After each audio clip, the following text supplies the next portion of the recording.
مزید ویڈیوز کے لیے ہمارے چینل ہاؤس آف اسلام کو سبسکرائب کرنا نہ بھولیے۔ شکریہ۔ کہتے جی کہ کھانے سے پہلے یا کھانے کے بعد نمک چاٹنا جو ہے وہ سنت ہے، نہیں مرچیں چاٹنا سنت ہے۔ پتہ نہیں کہاں سے مسئلے گھڑتے ہیں۔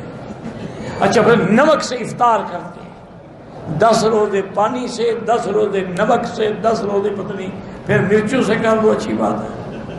حضور نے تو کبھی نمک نہیں کھایا، کھانے سے پہلے میٹھا کھایا ہے۔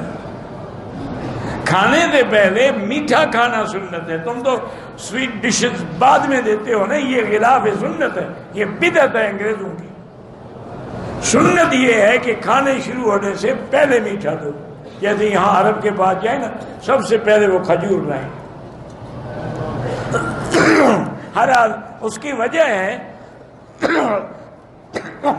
حضور نے فرمایا کہ جب آدمی میٹھا کھاتا ہے تو اس کے معدے کے اندر شدت خواہش پیدا ہوتی ہے کھانے کی۔ یہ نمک پتہ نہیں تم نے کہاں سے نکالا ہے۔ مزید ویڈیوز کے لیے ہمارے چینل ہاؤس آف اسلام کو سبسکرائب کرنا نہ بھولیے۔ شکریہ۔